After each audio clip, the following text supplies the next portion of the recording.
All right, let's get Drew on the co-host seat so we can get this underway here.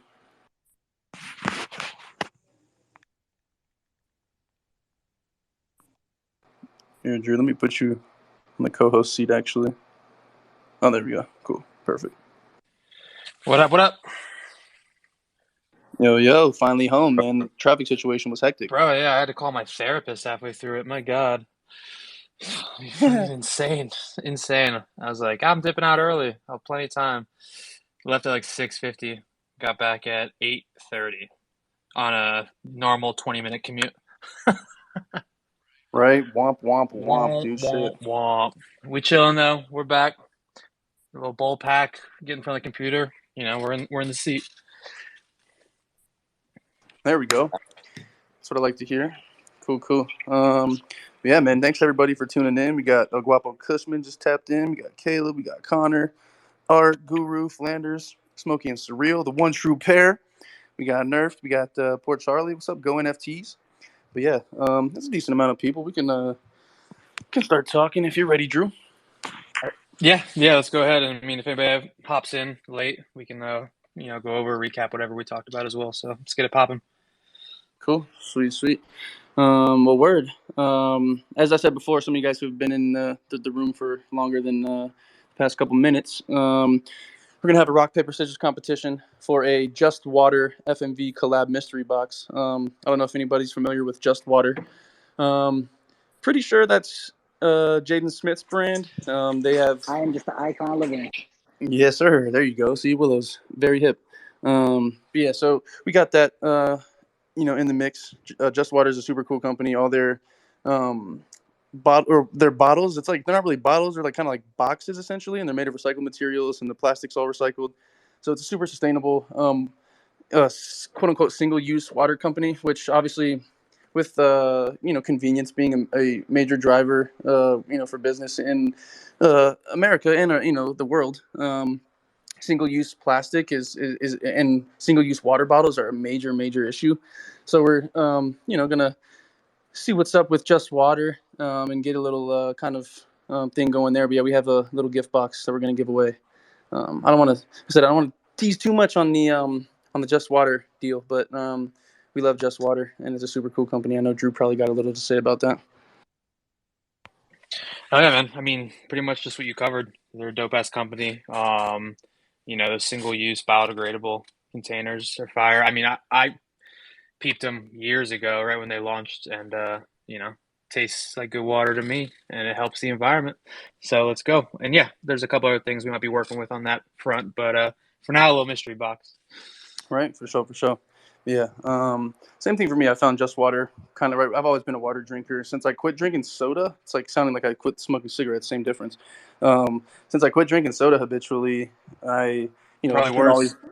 worse. Yeah, honestly, dude. Or if you're doing both, then bad news. But yeah, I got off the soda. I was drinking water. I found Just Water. I found like there's another. It's called like I forget what the brand is, but either way, yeah, these single use water companies who are doing something besides plastic is I think it's important because convenience. It's really hard to tell millions of people hey, go buy an Nalgene and refill it. You know what I mean? Because people are don't have time. They're on the go. Blah blah. So to have a product that can still provide convenience but also not deteriorate the environment and the world any further than we're already doing is super dope. So anyway, rock paper scissors soon to come. Winner's going to get a cool mystery box. Looking at the notes, though, we got Global Healing, of course. Everybody knows Dr. Ed and Global Healing. Dr. Ed actually reached out to us. He wants to do another giveaway. So we're going to have a giveaway, fresh content with Global Healing in the coming weeks, which is going to be dope. So look out for that. Quick shout out to the store, Global Healing's website. If you use code Farmers Market, you get 10% off at checkout, which is super dope. Let's see, the Slap Squad. So everybody's familiar with the Slap Squad, pretty much everybody who's been here. Initially, we launched it kind of. I'll take the bullet for this one. I launched it kind of disorganized, and I just was very excited about it. I wanted to get stickers out. I really wanted people to just get involved, and so we've revamped the system. We've got a form it's like a little kind of sign up form where you just like input your information and then it'll send it to one set email address that we can all like look at it a lot easier. Before, if you guys remember, I had people like DMing me and all this shit I was doing. I was kind of being goofy on that. I was just excited, so my fault on that, but we got to work around and it's going to be super dope. That being said, once we get all the stickers out, we're going to have like a reward based system where if you're slapping stickers and you're getting a lot of scans, you're going to be like rewarded for that. So that's going to be super dope. For like IRL prizes and for NFTs. So that's going to be super dope. Drew or Q, if you guys have anything to comment. Yeah, no, I mean, you pretty much covered it, other than the fact that it was your fault, Win as a team, die as a team, baby. Hey, okay, cool. I appreciate it. Cool. Yeah, but no, looking forward to more people signing up for it, getting these stickers and whatnot. It's a more streamlined process. It's virtually just a Google Doc. None of the information is really saved. It's just emailed to us and sent out to you guys. So looking forward to that in the reward-based system as well, and just checking out kind of which regions and who's getting the most scans on the slap stickers and whatnot. It's gonna be fun to see that, and then also reward the community members for their work in doing that. Right, exactly. Super dope. All right, let's see. For those of you that missed it, we had a letter come back from Fight for the Forgotten, which is one of our beneficiaries for our first donation, or our first group of donations when we launched last year. It was a super like heartfelt, kind of cool letter. It was really nice. They kind of broke down, our donation and how it helped them and where it went and everything like that. So if you guys are interested, we have tweets posted about that, and then it's also in the Discord as well. So it's super dope. We wanna work more with them in the future. They're seem like some very solid individuals. Obviously, what they're doing is super dope. But yeah, so just wanted to mention Fight for the Forgotten. And then also, that being said, we're looking for more, uh, suggestions for organizations to donate towards. So if anybody has any suggestions, always DM myself, FMV Grateful, that is, Q or Drew, or drop it in the Discord, whatever. But yeah, there's so many people that are able, or what's the word, that are taking donations that we could donate to. It's really hard to be one or three people and kind of know them all. So as many suggestions as we can get, that'd be awesome. We definitely want to hear what everybody's saying in that regard. Tote bags. So again, the tote bag situation, kind of disorganized. We know that there's some people who haven't received them. We did see some people receive some actually yesterday and the day before, which is really nice. But so we're going to do a similar thing to the Slap Squad sign up. If you won a tote bag and you still have not received your tote bag, you just send us your information. It'll be simple. And we're just going to streamline it, like Drew said. Just get everything sent out.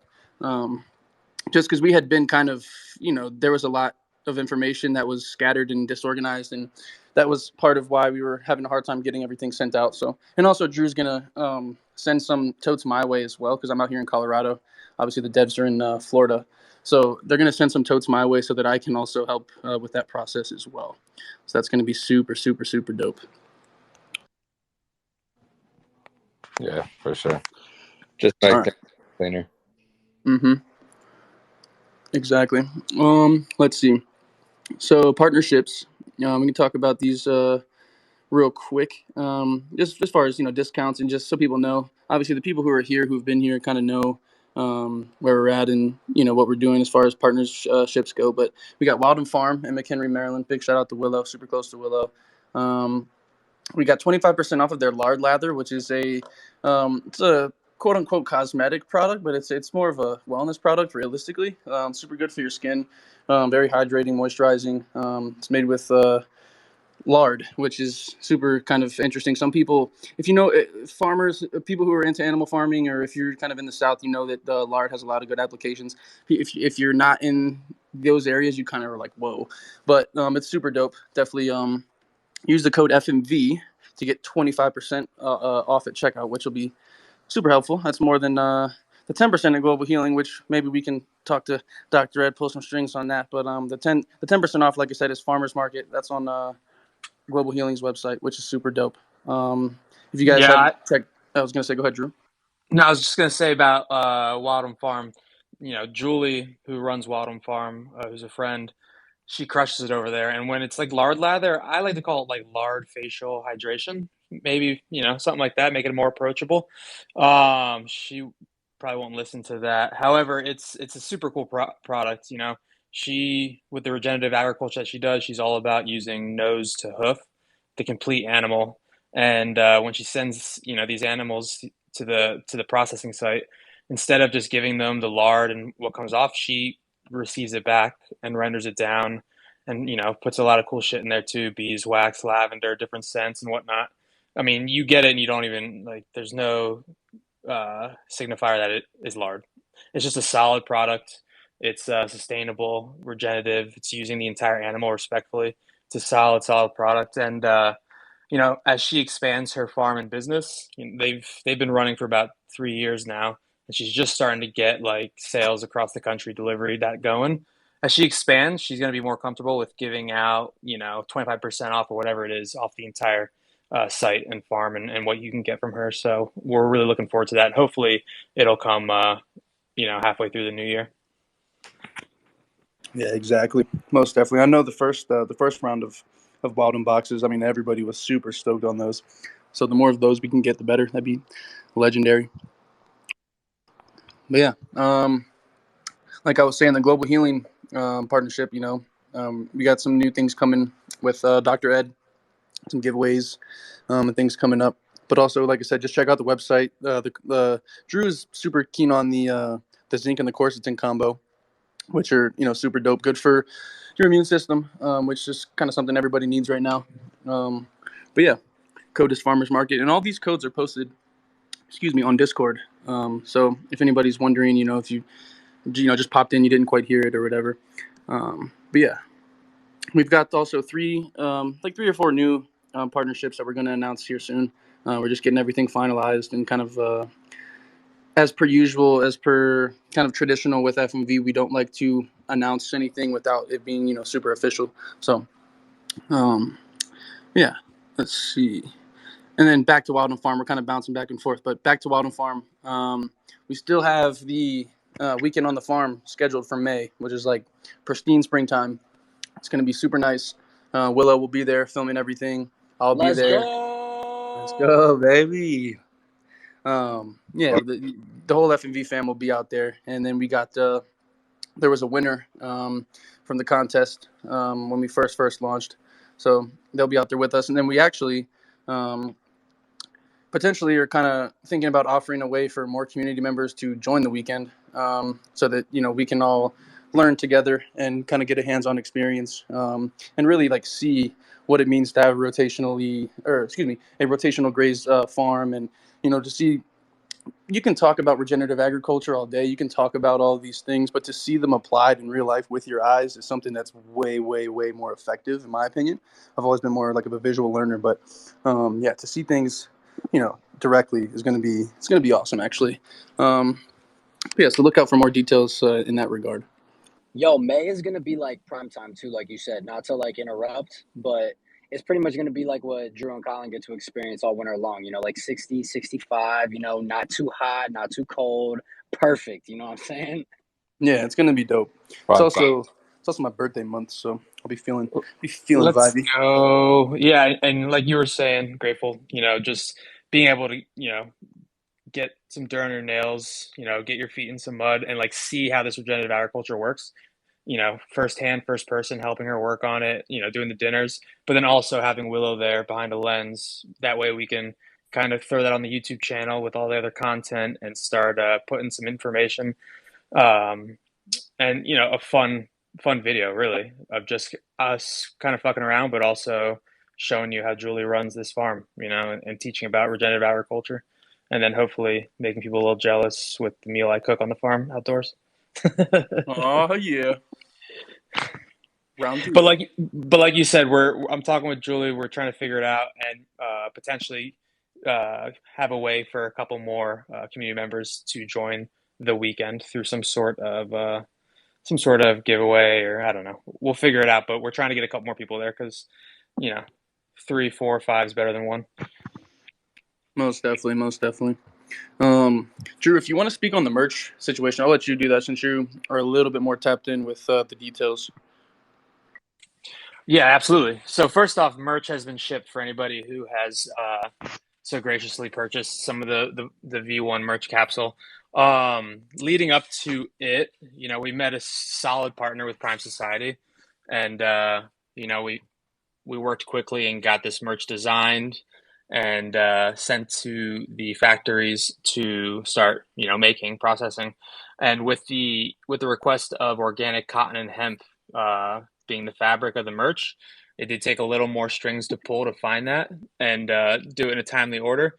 It got done in a pretty solid time, but sat on the coast of Europe. I don't know exactly which country for about a month with all like the shipping crisis and whatnot. Finally got to us, and we had some issues just back and forth with PS and the shipping system and getting everything because we received one piece and then another piece and then a third piece and then there was a box with certain sizes that were missing. It was quite the experience. So we've learned from that. We figured it out. It really was to no one's fault, either FMV or Prime Society. Still love them and fuck with them, but it was quite frustrating. So all that said, merch has been shipped out, and you can look out for that in the mailboxes here in the next couple of days. Anybody who hasn't checked the merch capsule out, hop on the link tree, hop on the website, peep it. We really put a lot of effort and thought into this one for being the first V1 merch capsule, and look out for more. And we'll definitely do it a little differently this time. Maybe get within the states. No, exactly, man, for sure. That was a situation though. You know what I mean? It was super crazy, like disorganization, or well, the way things arrived disorganized. You know, like you said, like the fact that we had bundles and we weren't receiving bundles, we were receiving everything. You know what I mean? It was just kind of hectic, but I'm glad to see that everything's figured out. What's up, Willow? Yeah. You got your hand up, brother? Yo, real quick on that V1 merch capsule. When that dropped, your boy was a little strapped for cash. Is that still available if we were to go and want to make a purchase?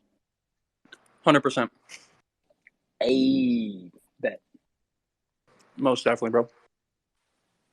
Don't buy too much, though. I'll have a couple things for you in Maryland later on this spring. My guy, I love you. I love you, Drew. Right? That's what I was about to say. I was about to say, you could, but don't go crazy. But no. I definitely want to You are support the though. video. Like that's only right. Like FMV is family. Like it's only right that I, take my dollars and support as well. So I appreciate you guys heavily, but I'll be making an order as well. So. Oh yeah, for sure, for sure. Thank you, bro. We appreciate it. Yeah, mad appreciation. And I was also going to note one last thing about the merch. And like that's why we only had the hats at Art Basel during Lot Basel event. We're supposed to have it all. Only the hats came, and then like 3 weeks later, one other piece came. So was expecting to sell all the merch at Art Basel, and that's just how long back this stems and the frustrations, as you can imagine. But on to the next thing. Merch is going out. We're live, baby. Yep. All right. So in the lieu of new content, so I'll say this first. We've been building the YouTube with Willow right here, which is super dope. And we're like stoked with the way everything's turned out. Obviously, we could do better with the promotion on that regard. We also believe that we need a TikTok account, or do we have a TikTok, Drew? Look at me. I don't even know. I don't think we do because you said you don't like it, but I do. I don't fuck with it too much. I got on there to follow my sister who's 9 years younger than me, and I deleted it immediately. But we do have an FMV TikTok. Nothing posted on it yet, but we have the account, and we're building a little bit of content and trying to figure out these algorithms and like what TikTok videos really are all about. But Right, exactly. The thing, I mean, from what I understand, is that TikTok is a incredible platform for marketing and for like increasing your outreach and everything. So that being said, we are looking for like a dedicated and passionate social media manager. No shade to anybody who's come before them, but we just are looking for somebody who's really passionate about it. Not just marketing, but just social media, and someone who's on social media all day and who really enjoys interacting and kind of not messing with the algorithm, but you know what I mean, working the algorithm and things like that. So if anybody here is interested, or you know what I mean, we'll probably put out some tweets about it, and mention it in the Discord. But yeah, we're looking for an intern who's super passionate.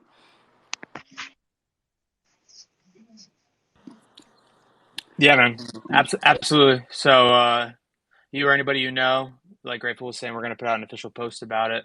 Looking for someone, and social media management is the big thing, but also um, someone who gets the FMV vibe really, and just is putting forth and has or wants knowledge and is putting forth emphasis on the topics we're passionate about. We want someone who aligns with that and kind of gets it. So, not trying to be too picky, Right, but not exactly, but yeah, someone like I don't want to word it in a way that would offend anyone, but a person who is most fit for the job, of course, would be experienced, in social media, both on a user basis, like just using it, like consuming social media, but also managing social media. Um, and yeah, then like someone who clicks on a topsoil argument or article on Google News. Those type of people are like, oh, let me see what the fuck's up with topsoil going on. Not right, to be too specific. right, but not exactly, but also yeah, somebody who's well versed in both the FMV kind of vibe and also social media.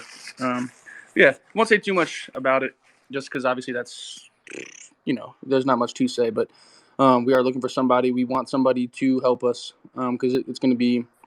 I think that can be a big leg up for us. Getting on TikTok, getting on any other market, or platforms to market and to kind of get the word out. But yeah, let's see. Oh yeah. Yo, before we move What? forward, is it cool if I comment on that real quick? I know that you Yeah, of guys course. probably have seen, some of the CCC videos that I was doing.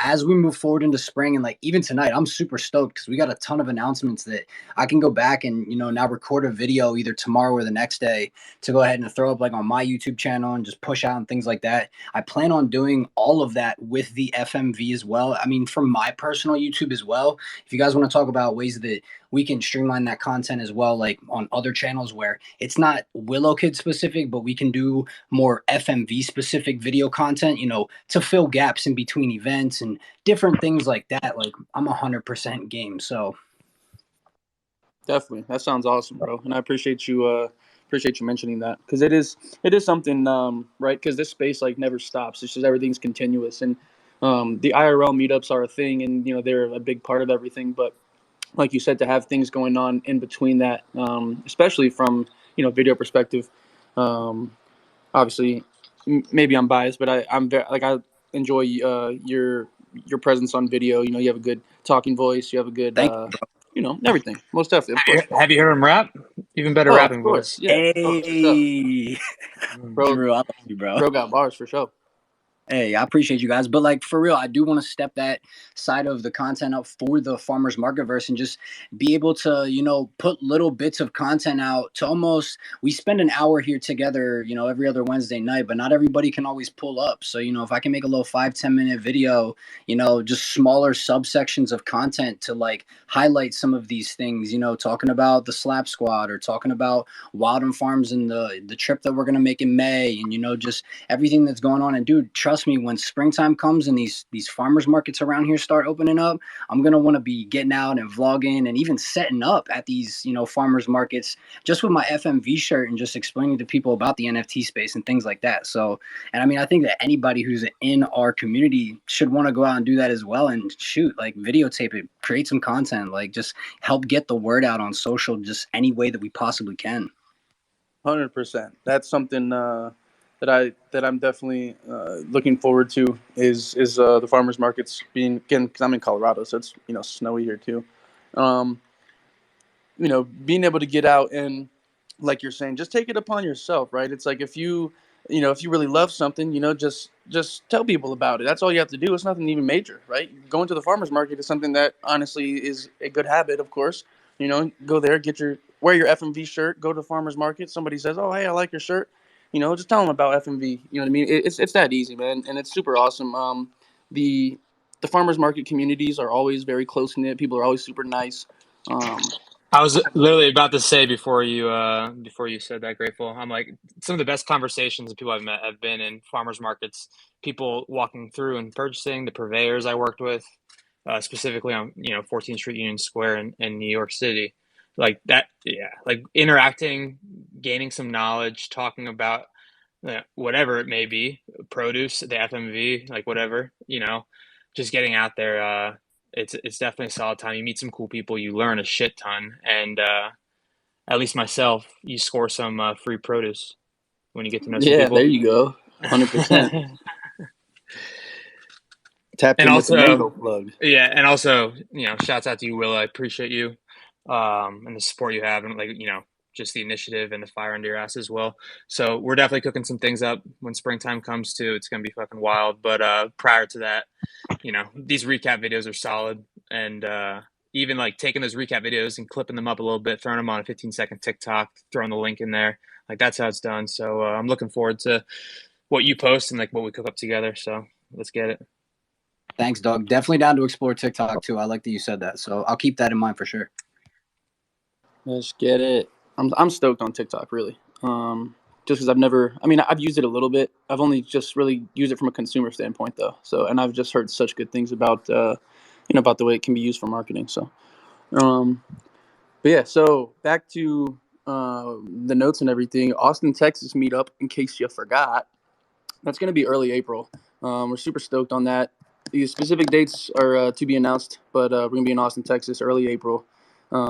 Similar vibe to the Miami, bungalow. If you guys were there, we're going to get a cool little Airbnb right out, kind of right outside of Austin or in Austin. It's going to be very cool. I've been looking at a couple farms around the area that we can go to and take a tour of, and kind of make this meetup a little bit more farm focused. Of course, like we said this before. The Lot Basel meetup was more of a kind of a party, like end of the year party celebration. Also, we were promoting and trying to get the buzz going, which that's cool. That was the environment, and that's kind of what we did. And then now we're gonna move towards making these meetups more, again, like we said with the Wildem meetup, more hands-on. Getting people to actually be able to come out and learn and things like that. So that's going to be super dope. I'm stoked on that. Let's see. Oh yes. So we're gonna have like again like some special guests, like people. It's not just gonna be us sitting around. You know what I mean, talking or doing anything. Like we're gonna have people. There's gonna be like a schedule to where like if you're in town and you want to come check out this whoever from whatever farm or whatever. You know what I mean. But word, Drew, if you want to kind of bounce off of that a little bit. We are catering one of the nights Terry Black's barbecue, which is the best barbecue I've ever eaten, and Oh that's the last shit! note I'll have.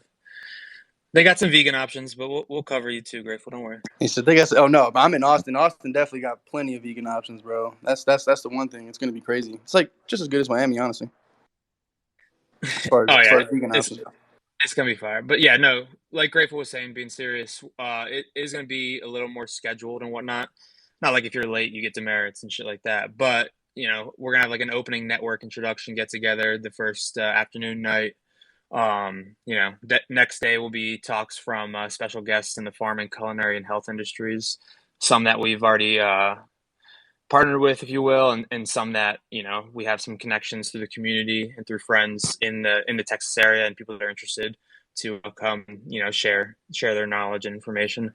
So we'll have that, and then thinking about breaking off into a couple different tours or activities, whether going to tour a farm or facility or whatnot, or sticking back and like doing some fun shit around the place, the B&B or around the city. We're gonna do that, and then a bar crawl send off on Sunday is what we're planning. So it's gonna be nice and tight scheduled. If you want to join everything, you can. If hang back and do other things, you can do that as well. Explore. I'm sure there's gonna be some live music going on as well. So it's gonna be a good time, but focused a little bit more, on the FMV and ethos of FMV, rather than La Basel, which was a success and a great time, but just a little bit different, more FMV focused. Yeah, most definitely. I'm stoked on that moving forward, to kind of set that kind of precedent with the meetups. And, that does, give, in my opinion, that gives people kind of a reason to, join FMV. You see, it's cool to see us, in Miami on the rooftop, but it's also cool to see us out on the farm, showing the community members kind of the knowledge that we know, and then the knowledge that the people who we know also know. You know what I mean? But yeah, so that's cool. Also, in case anybody has forgotten, ETH Denver is a big event that's coming up. Actually, next week, which is cool. Drew and Q, are you gonna be out here too for the 17th or no? Yeah, I'm gonna be trying to make it, man.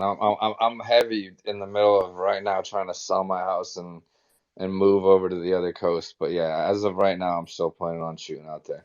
I was actually supposed to be out there right now, but I couldn't make it happen just due to being so slammed trying to move the house, the new gig. I'll explain here in a few minutes, and yeah, I'm supposed to be out there right now, but I definitely want to make it for ETH Denver.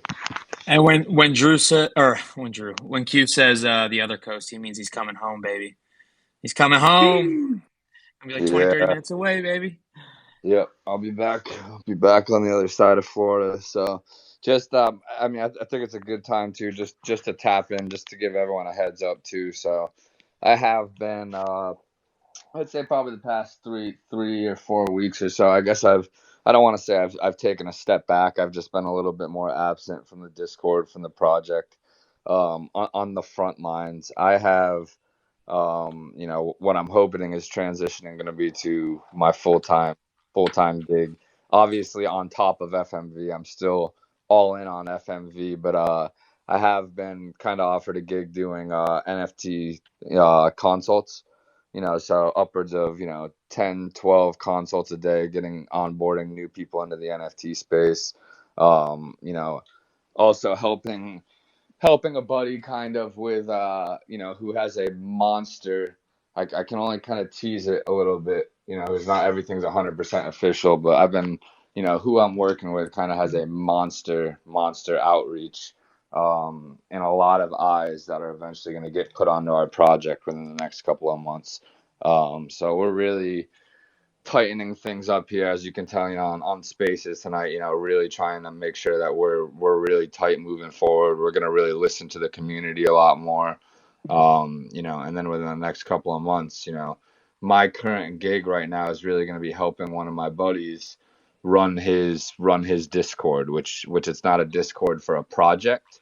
It's more so a Discord that's going to point new people in the NFT space into getting into good projects, and projects that are recommended. So of course FMV is going to be one of those projects that is going to be recommended. We have a kick-ass community, um, and we've been around for a while and we're still hanging here. And I know you guys may not always think we're working on a lot of the things that we've stated in these spaces behind the scenes, but truly we are.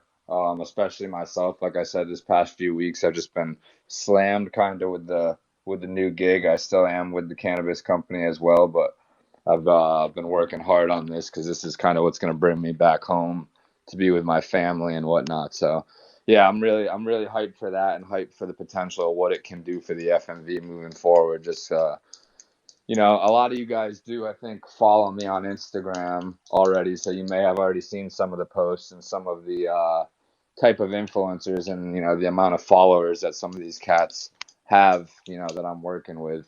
So it's just got to be at the right time, that we introduce them to the FMV, and we have everything buttoned up, really working on not necessarily a second season, but a fresh new roadmap that Drew's drawn out and everything. And then once we roll all that out, like Drew said, get a actual social media manager that's going to dedicate time all day, to blasting, the project and what we're about. Then we're really gonna, I'll be ready to roll it out to that group, and there'll be thousands and thousands and thousands more eyes on the project. So Um, that's just a brief little synopsis of the past few weeks. And again, apologies for not being as available in the Discord as I was in the past. I'm gonna definitely try and be there much more moving forward. It's just been past few weeks getting this rolling and helping my buddy out and trying to transition as into it as an actual job has been slammed for me. So very appreciative of all our mods, the community, Drew, Gucci, everyone in here, Willow, you always step up big time. So, again, love all you guys and appreciate it. And, yeah, I expect to, put some big time eyes on the project, in the next few months. So just stay tuned and I'll have, more announcements coming soon once I can officially announce some, details. No, 100%, 100%. I just like to note on that too. Q and I go back to grade school, middle school, whatever you want to call it. And working on this has brought us even closer in a friendship. And him coming to me and talking about this opportunity and how it could help him and also can benefit FMV. It was a no-brainer. So it was mutual. And make no mistake, Q and I are still having conversations multiple times a week and working on this project together. But a little bit of the focus has been taken to that, which I think will mutually benefit ourselves, the project, the community. So we're stoked on it, and we're excited for it as well.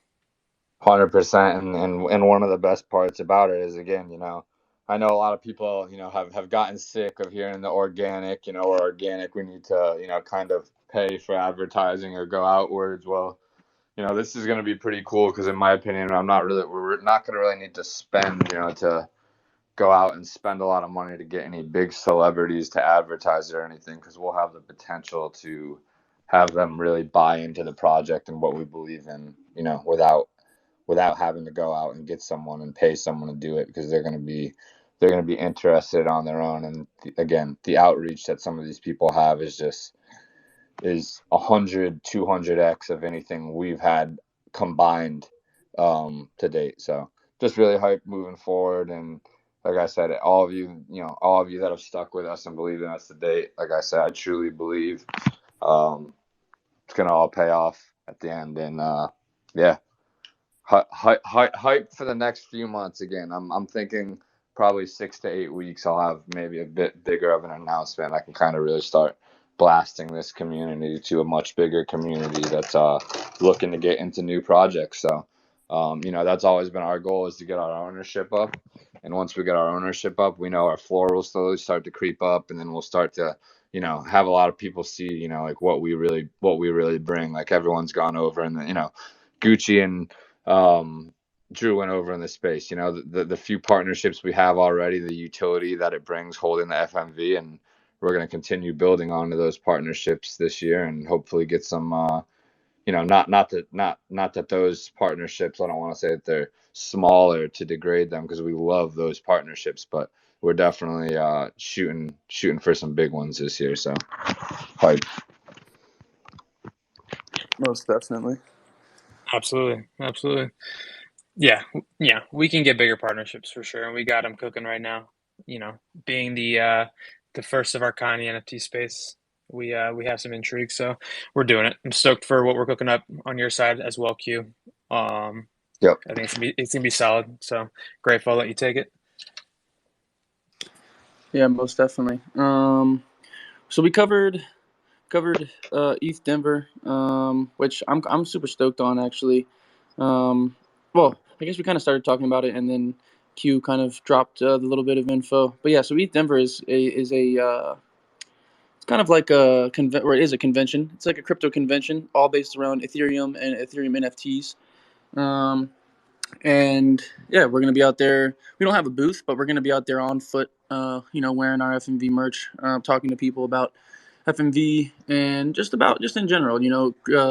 Crypto and whatever, and just get people into the idea of bridging, IRL utility to the metaverse and to the internet, Web3. But yeah, I'm just super stoked on it, man. It seems, if you guys go look at it, it seems like it's going to be huge. Like we thought MJ BizCon was going to be, or was big and stuff, and that was unfortunately that fell through. I still never got refunded for that, but yeah, the ETH Denver is going to be dope. Stoked to see Drew again. Stoked to see Q again. I'm jealous, man. I see a lot of people talking about that too, just on Twitter and social media and stuff. So should be a really great time for you guys. Yeah, what's really nice is Denver's demographic is very much like youthful. There's a lot of people in like the 21 to like 35 demographic, like a little bit younger. You know what I mean? Even younger than that, but especially just with the NFT space, I feel like the average person is in that demographic that I just mentioned. So it's gonna be super nice to see both all the locals and then who shows up and everything like that. But yeah, I kind of that's kind of Yeah. I'm the end of what. I'm looking forward to seeing that new haircut, baby. Oh, she, yeah. It's had to cut my hair off. If you guys didn't know, this is random and stupid, but COVID-19, one of the apparent, for some people, one of the kind of side effects, like few months afterwards, is like hair loss apparently. And I was losing hair only on one side of my head. You guys who've seen me know how long my hair was. I was losing hair only on one side of my head, and it was like as if someone had cut my hair on one side, and then the other side was completely untouched. It was very, very weird. But yeah, What, sweet. bro? Really? I've never heard of this. Yeah, man. Alanis Morissette was a celebrity who it was at like last year. She came forward and talking about on the news, and she was saying that it was happening to her heavily. That's wild, bro. Totally, totally weird. Totally weird. That But yeah, dude, beautiful head of hair, though. I know it's okay. What's good is now it's chopped and it's looking even healthier. It's even better, and it'll just grow back better. So I was you gonna know. say you was looking fresh in that pic, bro. Hey, there you go. Thank you, bro. Farmers MarketVerse. We also grow hair out here. You know what I'm saying? Wagon. That farmer fashion. It's also, I just saw a research study article that was saying it is receding men's genitalia as well. So, Whoa! y'all, Look out! everyone get COVID, y'all. Let's get it. Yo. Goodness gracious! Uh, but no, that's legit. I did read an article. Seriously, wow. That's very. I don't know. That's crazy. The whole like after effects of this whole situation is very weird, and I'm learning new things. But Yeah, I um, feel like it's more probably like global warming where it like recedes a half centimeter every 3 years. Nothing too no big to worry about. comment, bro. my God, my God. All right, we'll move on to the next topic. Yeah. For real. Well, no, I was gonna say that kind of wraps up everything as far as what we aim to cover for for notes and everything. That was a good way to go out with the bang on that. But yeah, we got We Farm could, Folk in the house. If you guys don't know, Farm Folk is a cool NFT project we've kind of been talking to briefly, and if you guys want to come up and speak, we definitely would like to have a little conversation. That'd be pretty cool. yeah, definitely request to speak. I know the people at Farm Folk, they followed us and shouted us out not too long ago, and you know, definitely want to chop up with them and see what they're all about. Being that we run parallel lines and check out opportunities. Most definitely. What's up, Farm Folk? What's up, guys? Thanks for having us. Hey guys. Yeah. Hello. So, Yo. real quick, just for like our own edification, can you guys give us like a 30-second chill on exactly what you guys are trying to do? Because a bunch of the people involved in our project are brand new to NFTs, and I'm like, you guys got to check out this other project. Check out what they're doing, and it's hard for me to nail down exactly like where the parallels are between us and where the differences are between us. And we're like so into your guys' stuff, like. The website looks great. Like everything we've just listened to in the last hour, like we're always like, well, what are we going to be doing next year? And I'm like, oh, we're going to be doing all this. We're going to do exactly what they're doing next year. So I'd love if you guys could give us just like a little 30-second like rundown, some bullet points. Q, you want to start off, or you want me to? I'll let you start. I'll finish it. I mean, you're the technical founder of the. No, for sure. So like origin story. I've been a chef for the last 13 or so years. My good friend Q, Colin, Farmer Q. We've known each other for a while, as you've probably heard earlier on in the spaces. He grew up on a farm, farming tobacco and various other crops. He now helps run the largest greenhouse cannabis grow up on the East Coast. So we've always had these kind of paths and avenues for our passion, and also what we work to make money for, and feed ourselves and our families. So probably about 2 years ago, got into the NFT space, got into the crypto space. Probably 8-9 months ago now, we got together and wanted to build a project, and to get into the ethos of it. The project being a community, an NFT community that focuses on bettering the human condition, the world, the planet. If that seems silly, it is what it is. But to Totally. really to bring knowledge and education and methods and ways to help yourself and the planet through agriculture, through with global healing, vitamins and whatnot, and various other partners. So what we're really trying to do is, really create a community, give them the skills, the knowledge, have people come in the community that are already in these types of industries, farming, being a chef, whatever it may be, and create sort of a co-op in this virtual space that is, building and creating so rapidly. So, there's plenty more we can go on, and I'll feed off Q as well. But Q, what else could you say? No, I mean, I think you hit it on the head. Drew brought this project to me, the idea, and we kind of chopped it up. And like you said, I grew up in a really small town on a Christmas tree farm actually, and from there started doing tobacco, and I've been in the cannabis industry now for about 10 years or so. So realistically, at the time when we dropped this project back in, I think it was around July or so, July, August. There was nothing like it, about sustainability, food, growing in general. That's kind of how we launched. We decided we wanted to keep it at 5K, to keep it, a really small, tight knit community, and that's kind of where we are. Now we've still kind of got our core members that have been rocking with us from day one. We've had some people, jump off ship just because our floor hasn't skyrocketed or anything yet. But again, if you guys have been listening, we definitely have some big plans for this year, and we're still trying to offer as much utility as we can, all of our holders that have been with us, and also looking forward to the future, and what we can offer them going forward. So yeah, it was just a really fun project. The art's kind of really a little bit different than other projects. So just all in all, we really loved the concept. Wanted to make the characters, a lot of different characters. You got Drew's basketball, favorite basketball players in there. There's a lot of stuff that hits home that we worked on. So all in all, like I said, just being kind of the first project out there that was into into food growing, sustainability, and we've been able to create a really cool community with bringing all those things together into one.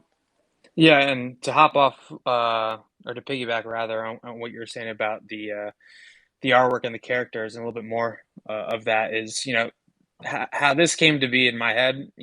As a chef, and cutting my teeth in New York City for 8 years or so, and working my way up. For a long time, it was my responsibility, and I kind of kept it the entire time. My responsibility to go to the farmers markets in the city, and to get the produce, get the meat, whatever it may be, the cheese, the honeys for our restaurant for that night. And in doing that, and communicating and talking with all of these purveyors, these farms and whatnot, you know, I really got this community, this family type ethos sense, and it was really special.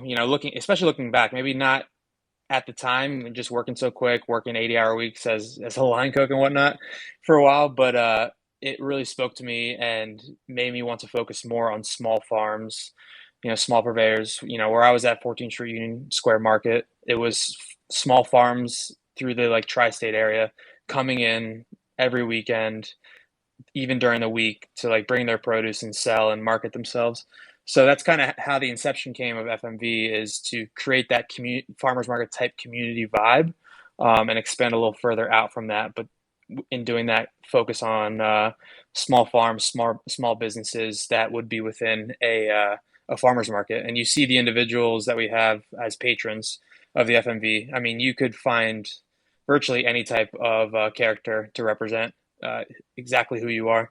So we try to keep it pretty loose fitting and, you know, bring people that are in these types of industries and people that are not necessarily in them, but are passionate about them and trying to learn more and focus on that. So I know you asked for 30 seconds of the ethos, but that's impossible. So I hope we answered some questions. No, it's perfect, man. Honestly, like there's so many parallels just from like, IRL. We're just like living in your guy's shadow coming into space. When we first jumped onto Twitter and first got things going, like day 4, a friend of a friend sent us your guys's, your Twitter, and you got to check them out. Like this is exactly like what you guys need to be looking at in the space. There's just so much noise, especially like you said, if you're trying to use this Twitter space and the NFT space to kind of make some real world impact.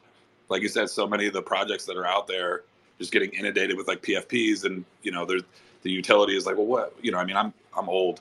I'm like, what? I'm like, what is all this stuff? I'm like, hey, Brittany, like, what does this mean? What does this mean? So it was really we gravitated towards you because there is that real world impact. Yeah, absolutely. Grateful. I'll let you go. Yeah, I was gonna say definitely.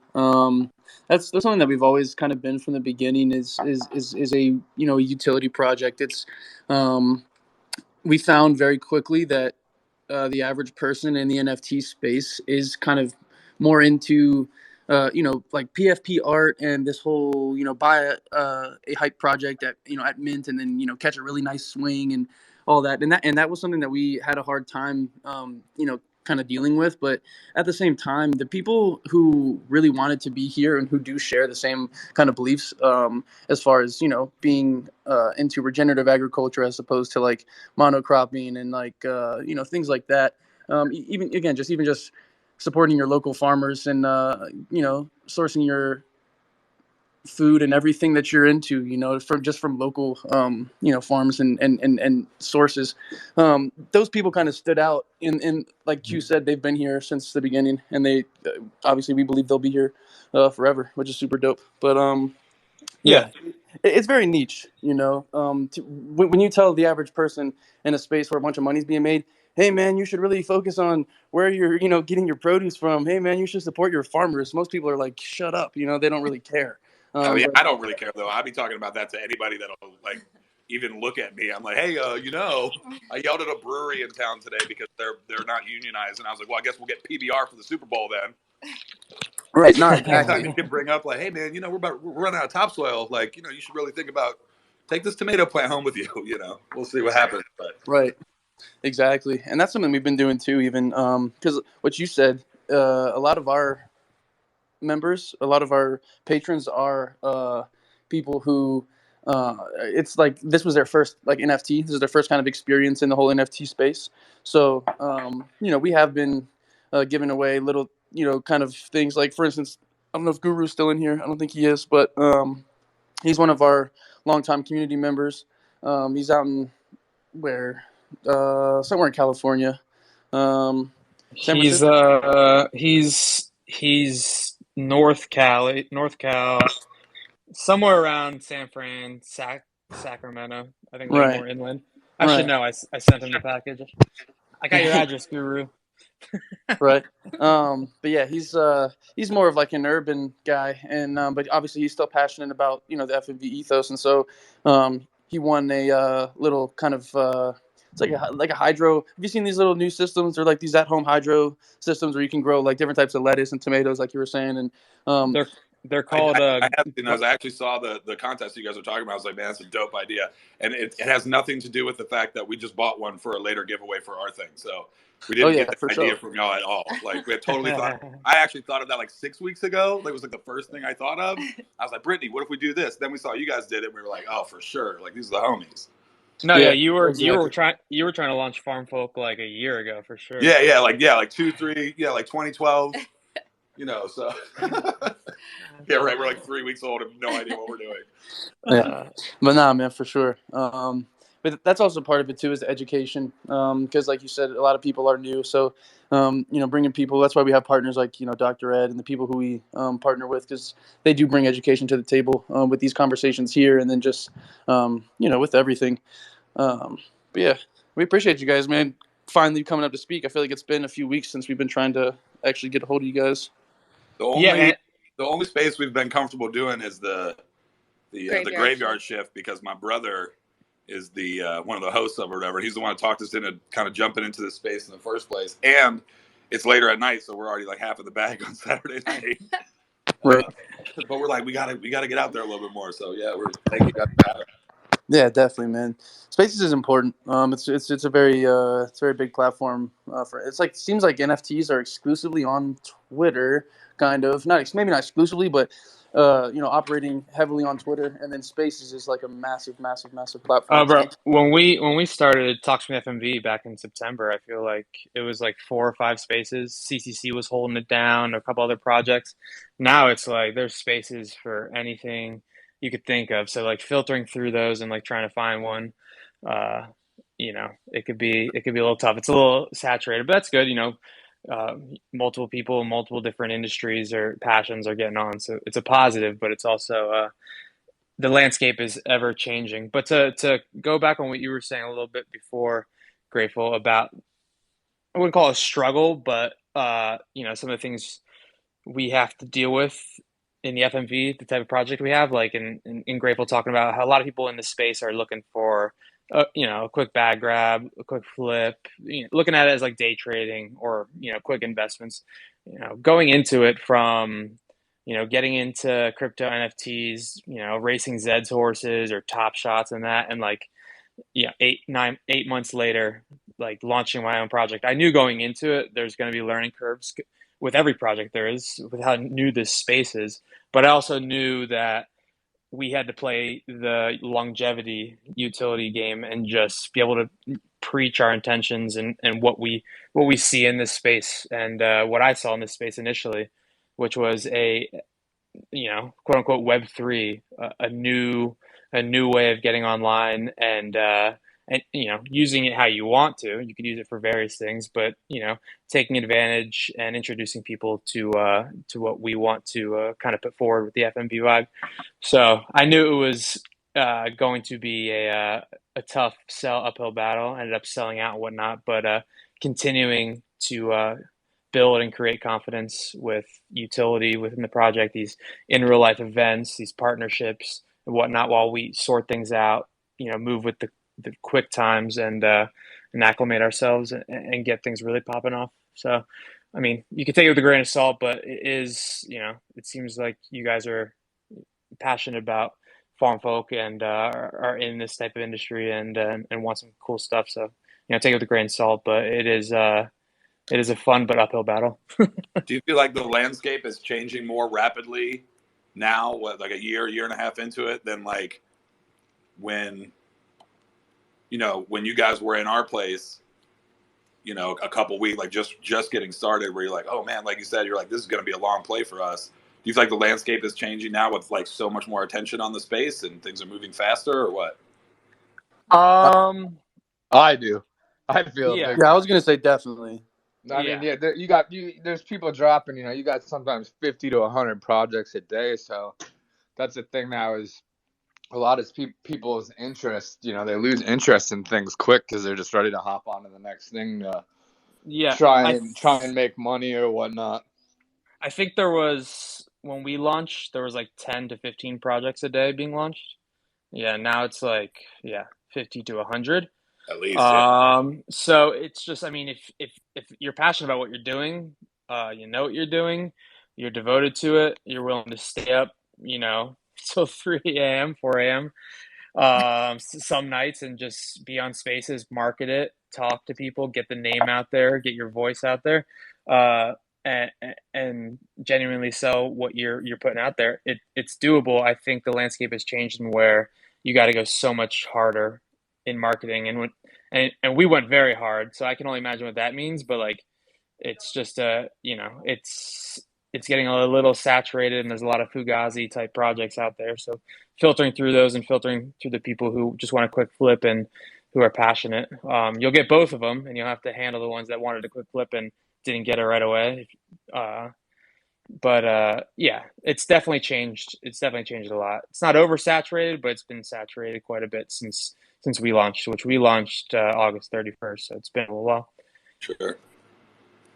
We've definitely seen some of the kind of people that you're talking about where like you can tell right away they're like, oh, people are us. Like they're DMing, hey, read this article, hey, do this, and it's been very, I mean, we both But it come. kind of goes both ways because like as a new project, people now that have been in the space and are in it because they want to like, stay in the space and they're not just trying to, quick flip or whatever. Now they're like, running all projects through the ringer because they want to make sure that like you're legit and you're not just, Yeah, and I would say another importance, and Will, I see your hand up, so you can go right after. Another importance is relying on the community that you've built, are building, the people that are, passionate about what you're doing or on board, looking to them, hearing them out, taking their advice, onboarding them to have a mod role or to help out in any way, getting the word out there. Is huge. I mean, we did that immediately once we started building a little bit of a following and a Discord following. Is seeing the kind of the first wave of people that are coming in and putting some good ideas or info out there, or a chef or a farmer that are like, oh, I love what I'm seeing here. Like reaching out to them and it could be just getting more of the support or onboarding them for a mod role or whatever. In Grateful's case, he's now the community director and has a very large role in the project, and that's how he came about. You have Nerfed Systems down there, NFT Nerfed, the Aussie boy / European wonder. He's a chef down there who came on early. He's one of our solid mod members, and we have a couple more in here. But just relying on the community, because that's what, at the end of the day, at least for us, it's all about, is a huge help. One of the things that we were talking about earlier is that like one of the things that we like about you guys is that you're so like fully doxxed, like the IRL meetups, like you guys are really living it. You're like, oh yeah, my Instagram, like you guys are there in the space, like Drew, you got your name up on the thing, like it's cool. That by itself is so different than so much of the stuff that that we see people like, people we interact with on Twitter, and we're like, wow, we really want to engage that person. We like the way that they're like interacting with their projects. We like the way that they're interacting with like their peers on the space. They're funny, they're fun. Like we really want to engage this person. And then and maybe I'm just like a dinosaur for real, but like you look at the stuff that those people are into, and I'm like, this is like, what is it? What is the point of this? Why is this so exciting? I don't understand. It's just that like, I don't know. It's brand new to me, man. I'm still learning. Yeah, most definitely. Like I was saying, this space is like that, right? Where we kind of found frustration in the beginning, like post sellout, when we were just trying to push the project, and we're seeing all these projects with, for instance, this is a really good project to talk about, Crypto Moris, right? I own a Crypto Moris, right? I used to own two, but I sold one. In the beginning, I thought Moris was stupid. I was like, wow, I can't believe this project. It says on their website they have no roadmap. So I'm like, so what's the point for me? NFTs have always been a utility thing. Like the reason I like NFTs and have been, intrigued by them is because of what they offer or provide as far as ownership and, provenance and things like this. So when I see projects that bring nothing to the table, and it is that quick flip, it is frustrating. It is weird. But I still think that long term, right? Like we were saying this last year, quote unquote, we're early, but I think we're still early, and I think long term, all the utility projects are going to be, what last. You know what I mean? I don't think PFPs are going to be like the end all be all of NFTs by any means. I think I think when people say NFTs are a phase, I think they mean PFP NFTs are a phase. Sure. Yeah, I mean, like I said, we've only been. That's very wise. We've only been in for a couple months. But I think we're starting to already see that trend. Like the stuff that we're getting excited to look at once we get more and more comfortable, like on Opensea or whatever, and like kind of drilling down on different projects. The stuff that we're looking at, that it appeals to us. So maybe, if we're part of the new audience to the space, right? We're part of the people that are going to get in 22. Maybe that's what our our generation of NFT nerds is kind of into, and I think that bodes well for for what you guys are trying to do and for what we're trying to do. Yeah, Yeah. like Grateful was saying too, it's like a mixture of crypto and NFTs. It's new forms of currency that work way different than what we're using now. But then it's also it's like an authentication, verification of purchase or whatever that may be with the NFT. It's like a transparency, a new type of transparency on the web. Um, and the PFPs, like Rachel was saying, that is just the beginning. It's going to turn into like ticket type sales. It's all going to be like I see a lot of it being NFTs or whatnot. Getting that verification, getting the ticket in the NFT, and then secondary market and like ticket sales and whatever it may be on the secondary market. It's just a whole new phase of things, which I think it's smart to get in front of that start with this PFP, but ultimately building a community and a brand, and whatever that brand may be, and working towards giving utility to the community. Bro, I saw, not to like interrupt or like go super sideways with this, but I saw there's a vehicle company. I can't remember for the life of me which one it is, but they announced today that service records are going to start coming as NFTs for the actual vehicle. So like if that's not just like an indicator of like where the world's starting to shift, like what Grateful said about the utility, that's what I was going to add. I'm not a dev of any NFT project at all. I'm simply a collector, and I love being a part of these communities. The thing that I notice about the projects that really catch on and continue to do well, they're the projects that, like Drew said, they listen to the community first and foremost. And then what Grateful said with the utility, it's like that perfect storm of just like A1 community vibes and, just like a solid, this is what we're here for. We all got love for it, community, great vibes, etc. And then that utility, like what else is it doing and what can we offer the people within the community to incentivize them to not only want to spread the word, keep growing, etc., etc. So, yeah. Definitely. Thanks for that, Willow. That was dope. 100%, bro.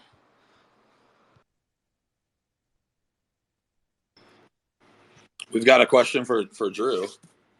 How did your restaurant peers respond to the NFT startup? So restaurant peers. Yeah, like your chef buddies. Do they know? So some of them know. So quick backstory. I moved out of the New York City, Connecticut area. Worked in New York City for 8 years, then helped open a restaurant for 3 years in Connecticut.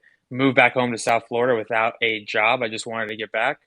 Worked in a couple restaurants, and since then I've been a private chef for just one family for 2-3 years.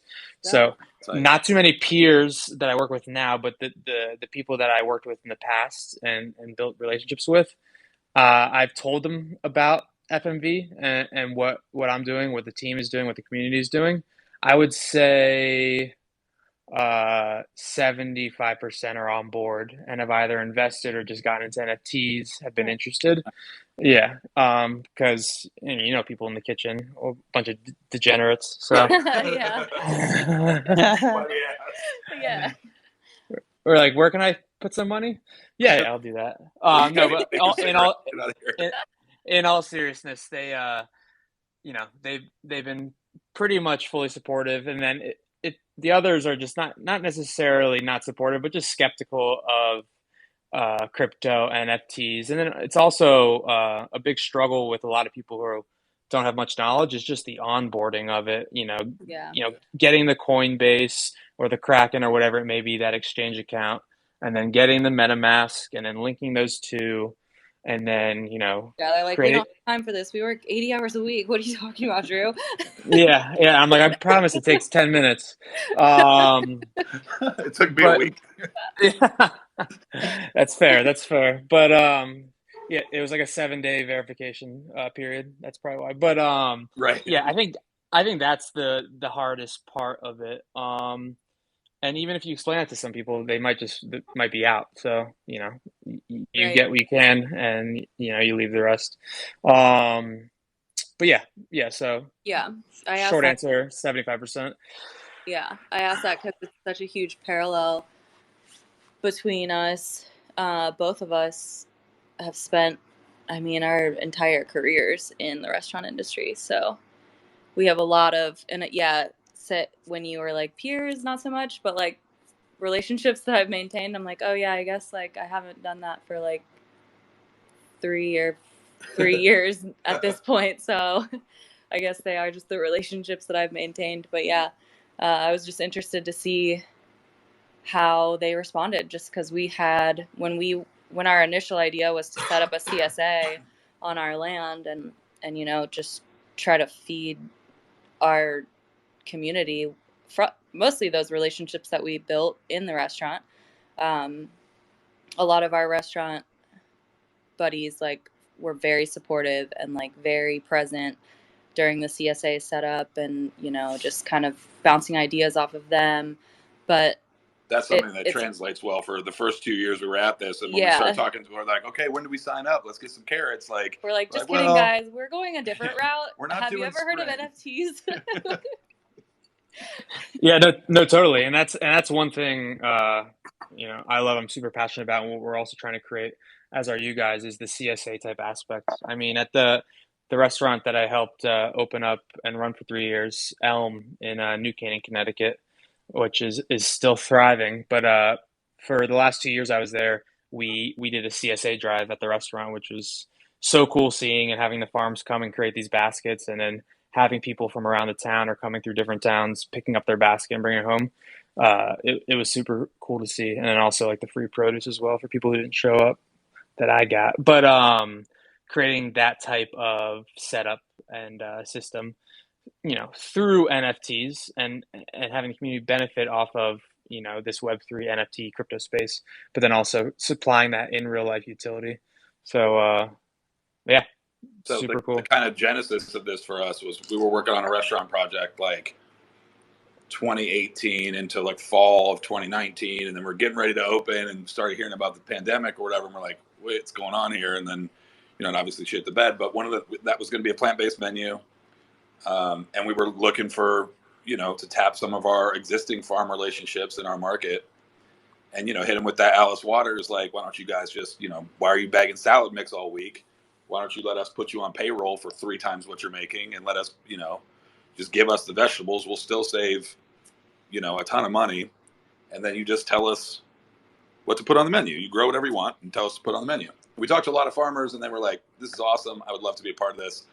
Talk to me after you've been open for a year, because I'm not going to stop what I'm doing to just supply your restaurant that doesn't exist. So that was the plan. And then we actually found the property that we're on now. We're like, well, shit, man, why don't we just buy this? We'll live there, and we'll hire a farmer to do it on our land, and we'll just hybrid that with the growers and the producers and the purveyors here in town, and eventually the farm can take over production. And then the pandemic happened, so we both had to kind of pivot, go into prep mode. Yeah, we had to go into prep mode. Yeah, so it was just the two of us out here with like a pickaxe on some old fill dirt. And we have a long way to go from like a regenerative agriculture and just a soil health standpoint, but we've done a lot too over the last couple of years. And like Brittany said, like, you know, all of our restaurant people were very supportive. Like, let me get a block. And we're like, well, we don't know if we're going to do restaurants right away. We're starting small, you know, plus, you know, you don't pay your cooks enough, so you can't have any of my stuff. And now we're talking about this NFT thing, and they're like, so wait, we can't buy stuff from you this year? Like, what are you talking about, man? So we actually canceled the spring CSA membership, and we're going to be prepared to. So instead, we're going to grow our allotment of shares, and we're just going to donate all of it, apart from, you know, giving the volunteers and the people who are participating in the project, they're allowed to raid the garden, but everything else we're going to donate. And hopefully we won't need it, but the fallback position is we'll sell some memberships in June. But if the project launches, you know, moderately successfully in spring this year, then, you know, our efforts to farm have been fully funded for several years, and we don't have to sell anything. So we can just shift gears and we can just go over the top and donate all of it. So that's kind of been, you know, when we watched what was happening to like our peers and our friends that were still in the industry during the pandemic, we had so many conversations about just how like toxic and shitty and abusive that work environment is for so many people, and we're like, we got to get people out of there. We got to do something, and that project, just because the pandemic ran over and over and over, it was just so hard to materialize because people were in and out of work. And when we've, our city as a diner has lost a ton of great talent in the last 3 years. And we're not South Florida, but like we got some decent restaurants in this city. So it's kind of South Florida has shitty restaurants. I guess everywhere has shitty restaurants. I might be biased because I came from New York City in the tri-state, but well, sure. Yeah, Stuff- you should have said. Yeah, well, New yeah, York we're in New City. York. We're definitely in New York. That's for 70% of the time, I'm just like disappointed when I got to eat. I'm like, I should have just cooked for us, babe. Yeah. Do you enjoy it though? Like one of my favorite things for us to do is go to restaurants and shit all over them. Because at the end of the day, I'm a petty man. It's so much fun. Yeah, like I won't log on to Yelp and write a review, but No. we'll get like, order all the share plates and whatnot, and then my girl just looks at me and is like, all right, what do you think? I'm like, I'm not gonna judge. She's like, come on, tell me. I'm like, Yeah. I like just like unzip my pants. I'm like, all right, let me give it to you. It's so much more fun if you this. know that the new sous chef is that one asshole from that other restaurant. You're like, oh, let's go tonight. Yeah, exactly. And which it is kind of weird being from South Florida. I really haven't worked in the restaurant industry in South Florida really ever, other than my hometown like pizzeria where I washed dishes and made salads. But so I don't have the crazy connections. But yeah, South Florida is it's an interesting landscape in the culinary scene. But decent Cuban food though. great Cuban food. Great Yeah. Cuban food. You got the jet fuel that'll wake you up in the morning after a hangover. But no, what I would say to you guys, I mean, I'm not sure when you guys are projecting a launch or whatnot, but just spearhead marketing, spearhead getting out there, getting on spaces, even though it's a little saturated. Sit on there, request to speak, even if it takes an hour and a half. That's what it took us. Got on a big platform and got a 1-minute elevator pitch opportunity, which really helped us blow up a bit. But just staying at it, getting after it, and as long as you're confident and passionate about what you guys are trying to do, which sounds really in line with us, which is exciting for potential opportunities in the future, you'll be successful. Cool. Yeah, I mean we're getting a little better at it every time. So thanks for giving us the minute to sharpen our knives. Absolutely. If you guys hang for a little bit, I think Grateful, are we going to start the rock paper scissors contest? Yeah, I'm down to do that. We can get it going. All right, so we're going to do just 4 peeps. That way you can narrow down to 2 and then 1 winner. Farm folk, I'll give you an honorary position in the rock paper scissors contest, and then we'll select 3 more if you want to take it away, Grateful. Yeah, most definitely. So anybody who wants to play rock, paper, scissors, and if you guys don't know Farm Folk, we'll explain the rules. This is a Spaces game where I'm not exactly sure where it originated from, who's the creator, but the person deserves some sort of recognition because when you see this, it'll blow your mind. So we do rock, paper, scissors. We bring people up to be speakers so that everybody can hear you, because there's a delay between the listeners and the speakers. So you bring people up as a speaker, and then you tell people to throw the 100 emoji if they're ready. That's kind of just to make sure that they're aware, paying attention. And then you use this right here. This is rock, this is paper, and this is scissors. Now, how cool is that? Absolutely dope. But yeah, so we use that to do like little fun giveaways and stuff. Super entertaining, super competitive. There's a few guys, Wormio, to name a few, who are just like super, super competitive Spaces rock, paper, scissors players. So definitely something fun. Wormio. Wormy, I wish he was here. Maybe we can invite him in. He'll join. He's been super busy lately, I think, bro. Yeah, that's what he was telling me. I was talking to him last Spaces, the little buffer Spaces we had. But word. So we got Farm Folk. We need 3 more people. If you guys want to come up and play rock, paper, scissors, just request to speak. We'll just go on a first come, first serve basis. You don't even got to speak. Just accept the speaker and keep it Yeah, muted. exactly. Yeah, you don't even have to speak, but you have to be a speaker just so it's all even and such. But yeah, let's see. We got Farmer A already up here. Oh, it's Farmer Jacob. I'm like Farmer A. Talking about Shout out Farmer A. Yeah. That's Farmer Jacob. What's up, brother? Oh, Farmer Acob, yeah. He's one of the guys I wanted to bring up and tell farm folk about too. You know, Farmer Acob in our community. You know, he's doing his thing. Uh, you know, has his own farm, is trying to create an ecosystem on his farm, a B&B, a lot of fun stuff that I feel like could relate to you guys over at Farm Folk as well. So love when Acob comes on and talks. Definitely, 100%. Real quick, by the way, is it Farmer Acob? Is it Acob? Please set the record straight, Well, because me and my Drew are name always like, what? my name is Jacob. Jake. Okay, see, I figured that. Yeah, my mom, when I started farming, my mom was like Farmer Acob. And I was raised in central Pennsylvania where like there's a lot of Amish, so like, yo, Farmer Hey. Acob, you know, and so I kept it. You know, I like it. Yo, Yeah, Farmer Acob, we're at in PA, bro. I'm from Lancaster originally. I was born and raised there. Yeah, Hershey, man, I remember that. Yeah, Yeah, dude, that's so real Palmyra. close. Literally like a 35-minute drive. Yeah, well, I'm from Palmyra, but everyone in Palmyra says Hershey because what's Palmyra? It's close enough, bro. Does it smell like chocolate in Hershey? Yeah, well, not anymore because they got rid of the factory. But yeah, used to. When you were by the factory, you could definitely smell it for sure. Oh yeah, 100%. You can smell the Reese's factory sometimes. It smells like peanut butter. Damn, rest in peace, Hershey Factory.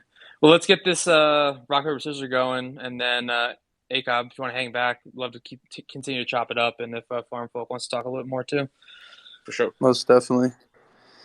Sweet. So we got Braven, we got Sun Devils, we got Nerf, and we got Farm Folk. So that's 4. Repeat those real quick so I can write them down. Stay organized here. So we got Braven, good old Braven, from the Lazy Lions and FMV, of course. We got Sun Devils, Nick. Got it. Of course, Crypto Delinquents, homie. We got Nerfed. Everybody knows Nerfed. And we got Farm Folk, of course. Let's get it. So we got Braven and Sun Devil versus each other, and then the Aussie Stallion Nerfed versus Farm Folk. All right, and then the winners of those go head to head for the Just Water FMV collab gift box. Let's do best out of 3 for the finals too. Okay, sounds good. All right, sweet. So we'll start with Braven and Nick. Braven and Sun Devils. You guys throw the 100 emojis if you're ready. All right, cool. And we go on shoot, rock, paper, scissors, shoot. Ooh, two rocks. All right, we go again. On shoot, rock, paper, scissors, shoot. Oh, Nick with the paper. Nice. Okay, cool. Thanks for body playing, bag. That body bag, baby. That skin tag. All right, cool. Now we got, what'd you say, Nerfed and Farm Folk. All right, 100 emojis if you guys are ready. Uh-oh, Nerf might be in the kitchen. Gotta get Nerf ready. Okay, cool. Nerf's ready. All right, here we go. We go on shoot, rock, paper, scissors, shoot. Ooh, 2 scissors, double scissors. All right, on shoot, rock, paper, scissors, shoot. Oh, Nerf with the scissors again. Chopping. Okay, cool. So we got Nerfed versus Sun Devils. Let's go. Best 2 out of 3. 100 emojis if you guys are ready. All right, we go on shoot, rock, paper, scissors, shoot. Oh, okay, that's 1 point for Nick. All right, we go again on shoot, rock, paper, scissors, shoot. Oh, it's tied up, baby. Oh my god, these are the best ones. This is exactly why we do best 2 out of 3, just for this showing right here. Okay, cool. Here we go on shoot for the win. Rock, paper, scissors, shoot. No, Nick. Awesome. That was super dope, bro. Sometimes I'll be like, I find myself like running around my house, bro. I'm like so excited when people win. Let's go. That was fire. Yeah, bro, so rock, paper, scissors is dope. Nick, DM me your your mailing address. And then for the other three that participated in the rock paper scissors, you all are getting sent a patron from me. So shoot me your wallet addresses. Yo, massive. Massive. Dope. Yes.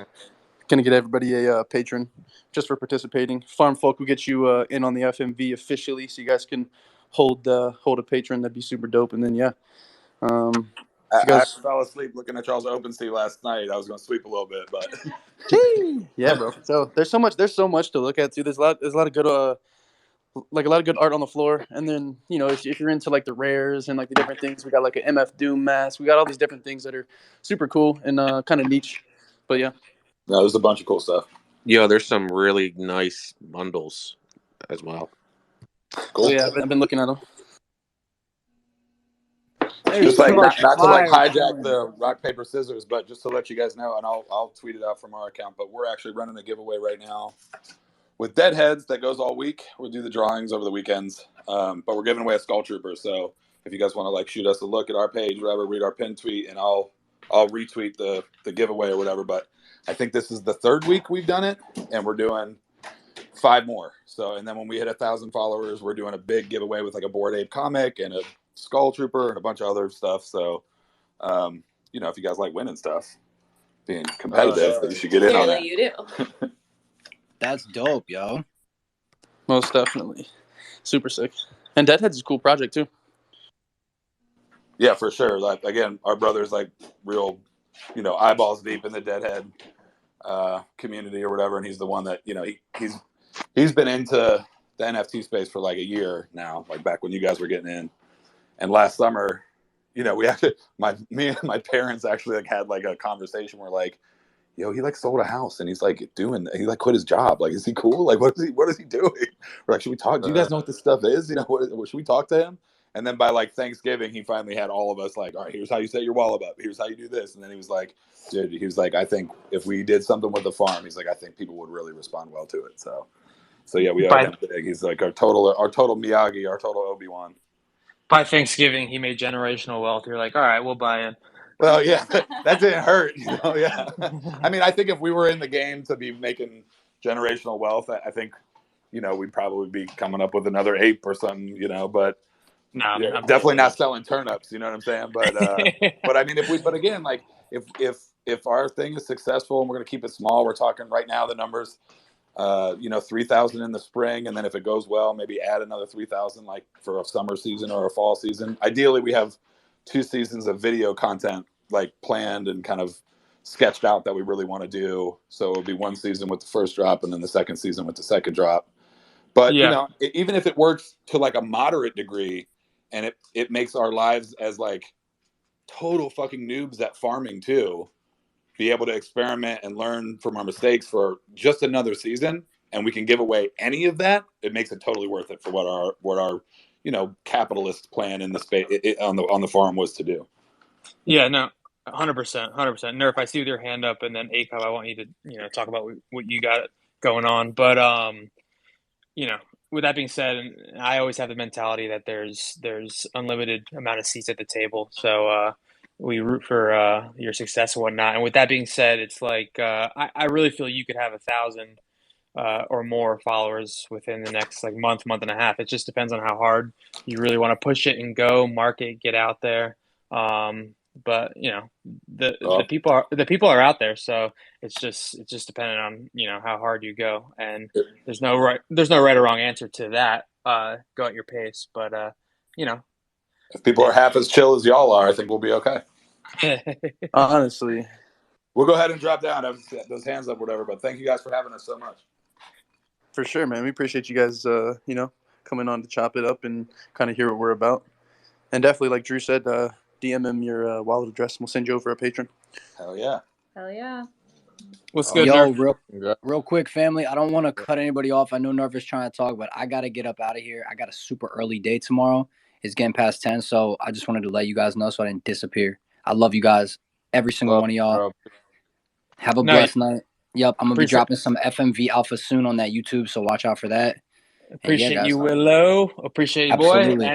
anybody who doesn't know, Willow drops the audio on YouTube on our channel, the recap within the next 24, 36 hours, as well as some talking points on the recap. So anybody who missed or anybody who wants to know what's going on, you can direct them to that or us personally. So appreciate you, Willow. We'll talk soon. Love you guys. Later, bro. Love you, Thank bro. you. Also, Drew, before you actually joined, I told everybody they added a feature to record the space now, actually on Twitter. And I guess people can access it via Twitter later. So we're recording that now, too. So see how that goes. You've been recording me this entire time without my permission? Yes, that's right. Am I going to jail? Oh my goodness. Oh my goodness. Nerf, what's good, homie? You in the kitchen? Yo. Yo. Yeah, I'm in the kitchen. I'm pretty busy. But I was just saying, my giveaways at the top there. I couldn't pin it before, but I can. I'll announce the winner when I get home later from work. But I'm doing a giveaway. Everybody, fucking go! Yeah, check it out. Nerf's giving away a patron. Yeah, I saw you put that up top. Yeah, anybody who hasn't hopped in that, get in that now. Nerf throwing out that sexy It's Lit eye patch, homie.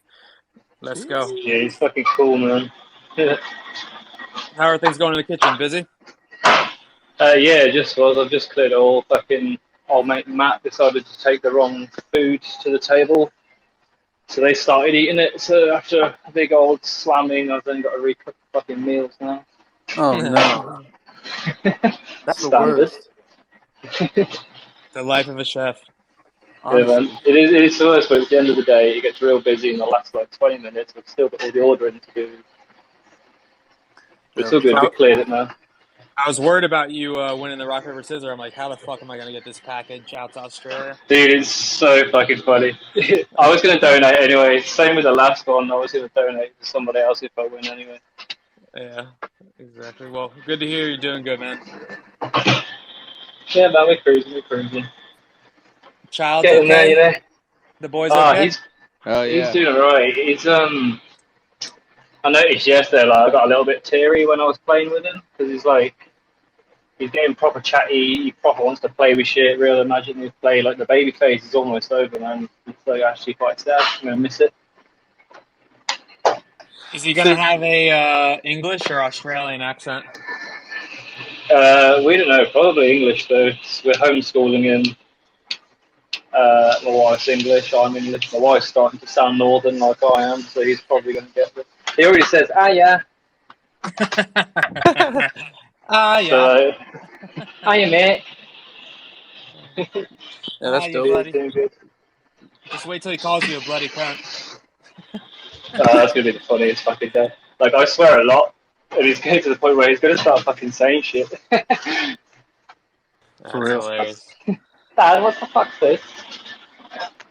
Well, awesome, man. Great to hear you're doing good. Send me your wallet address if you haven't already when you get some time out of the kitchen, and Yeah, we'll definitely connect soon. Yeah, man. Cool. Good to speak to you all. Have a good one, everybody. Yeah, likewise. All right, Peace. What up, Aka? Yo, what up?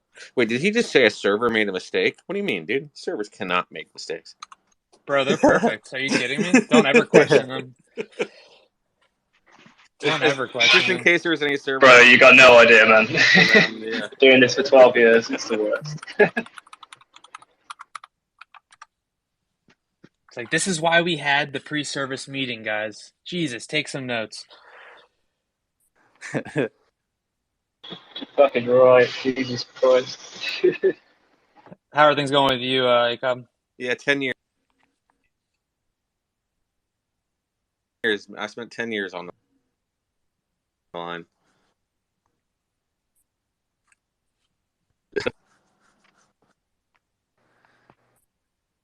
So you're breaking up a bit there. Oh, damn, I was going to say, are you getting rugged? Brother's getting rugged? Yeah. I thought it was funny as shit when he's like, yo, he's like, yo, NFT, are you in the kitchen? And then he unmutes his mic and it's like, but it's my Yeah, exactly. come on, stop the woods, man. Yeah, I know. I've learned that now. Depending on where you're at in your house, your connection is either strong or weak. Yeah, yeah, every time Nerf hops on, I expect it. I'm like, if Yeah, he hops on his speaker, or I'm like, "Yo, Nerf, what's up?" I'm like, I put the decibels down like 3 volumes. Like bro. I know there's gonna be pots and pans clinking. Something's getting sautéed in the background. I love it. yeah, Yeah, you know what It's happened that like the had me last laughing audio. time? so much, man. It's like the audio version of Ratatouille. For real. You know what happened? Like the last spaces where you were like, all right, I guess I'm gonna play this the theme song for like the outro, and then like Nerf forgot to mute his mic. You just hear the kitchen in the It's just background. like.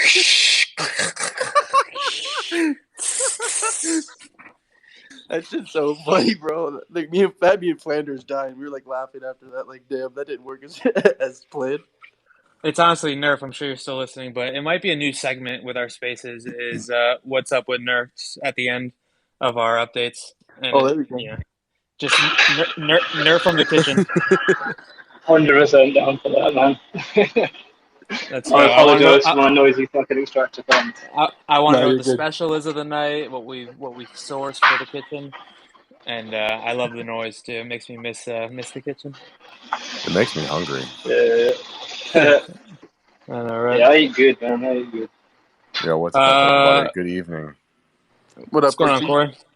Corey? Hey, I just had to hop on here real fast just to shout out to my Lazy Lion family over there. Brave and I see you. Yeah, big shout out to Lazy Lions. Shout out to Braven, Lazy Lions. Those are the homies over there. Most Yeah, definitely. I think I'm good now. Yeah, Yeah, you sound a lot more clear. yeah. I'm sitting outside in the cold right now. Ah, Yeah. But no, things been good, man. I post a lot in the Discord. It's been a rough winter. It's my third season doing chickens, and I've had more loss in the past month and a half than I've had in the past 3 years. So no. Is that just because yeah, of the conditions right now, or? I think it's breed. When Wilhelm came on, and we were talking about different types of breeds of chickens, like Yeah. the heritage versus like the non-heritage breeds. Yep.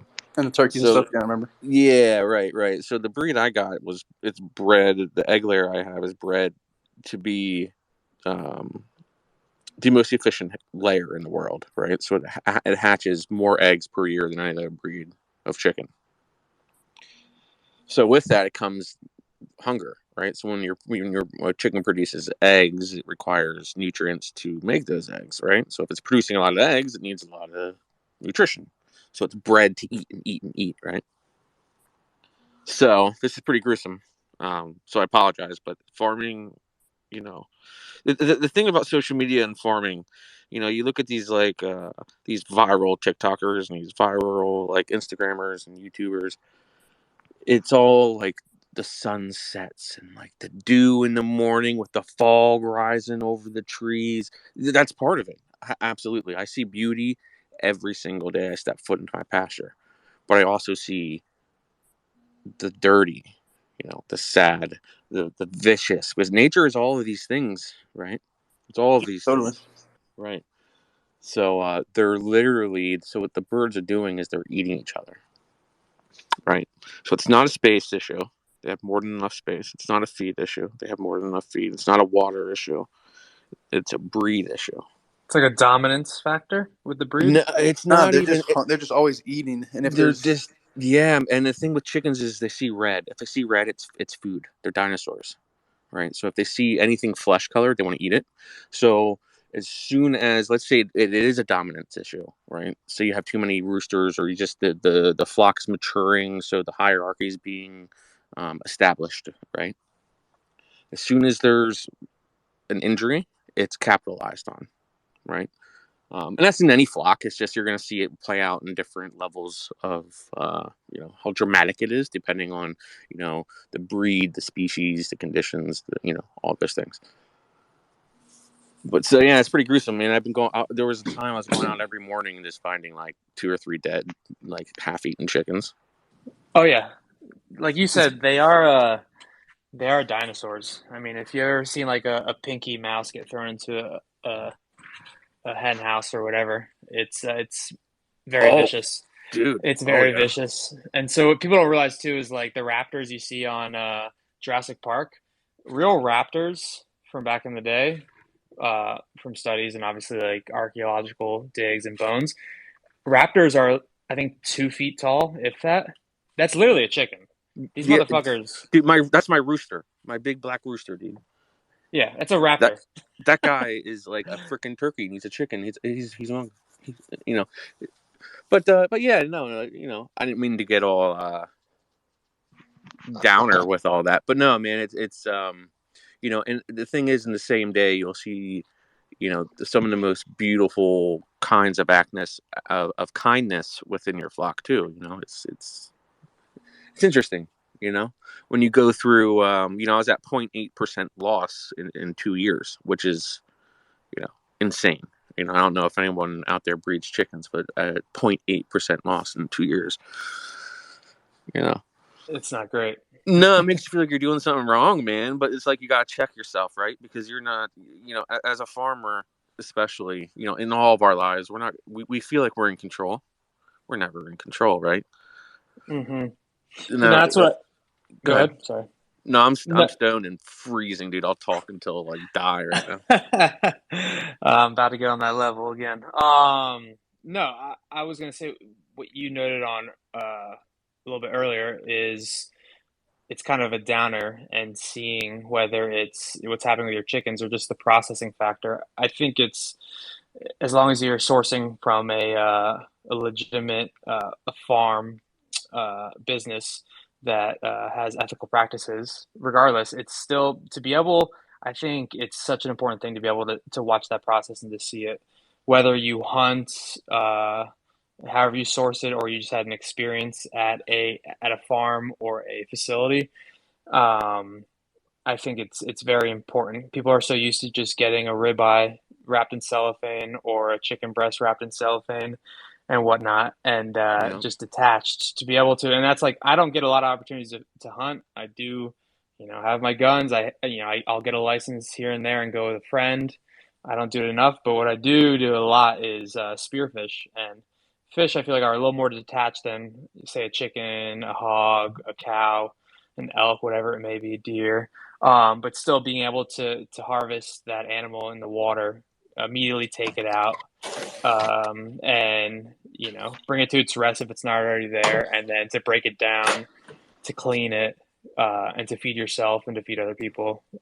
It's an amazing feeling, and it's also a lot of humility that comes with that as well, and a deep feeling for that life form, that animal, but harvested correctly. That's the importance, and it's a great lesson and a great way to live. I honestly think that if you consume meat, at least once in your life, get yourself involved in the process of producing that meat, because it will give you so much more of a reverence towards it. You know, I actually invite people into the farm on processing days, maybe like one or two people, like good friends of mine, because they're interested and they're into what I'm doing. I know I do things ethically and as well as I can. That's all we all do, right? And I've always had good like feedback from their experiences. Yeah, yeah, I think that is important. Going from harvesting that animal to feeling its warm body, or if you're in the water, cold, if you will, and then taking it all the way to the process of putting it on a plate at least once is, I think it's very important. And whether you go from that experience and say, I understand now, respect this, and I will continue to eat the meat, or you go from that and you have some moral qualms and you're like, I don't like this. I'm going to go about my way and try to eat more vegetarian, vegan. Sure, yeah, personal growth, man. I think regardless, it just needs to be experienced by everyone.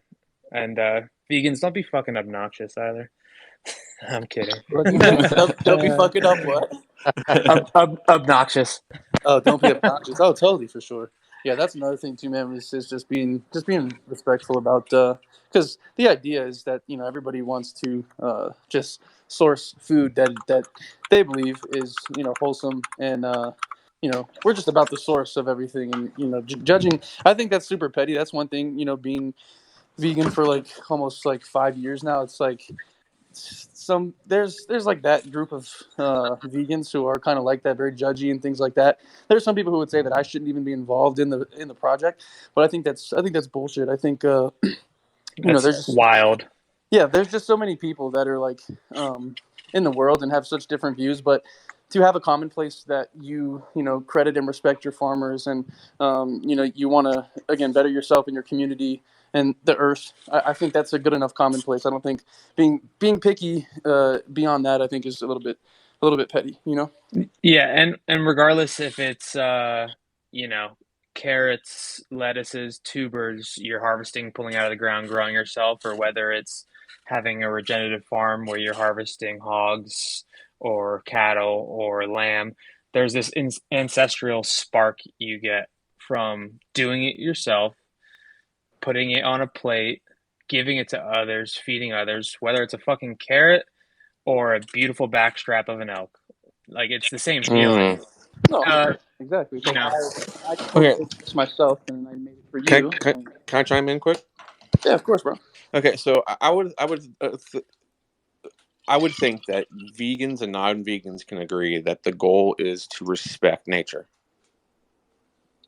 right? Yeah, exactly. The Right. planet and The everything. Yeah. fact the people, if you're against eating meat and you're against the slaughter of animals, there's a realization that you still have to come to that people aren't going to stop eating meat. You might stop eating meat, but the reality is that meat will be consumed, and the least you can do to further your own belief system in veganism is to at least propagate support for farms that do things in a way that aligns best with your values, Right. because Exactly. people aren't going to stop. So trying to burn down everybody that does it serves your own cause no benefit, because it, the bottom line is if a farmer cares about nature, they're caring about the animal and the plants, right? So if you burn down the farms that are doing meat, but they're doing it in a way that shows reverence for the earth and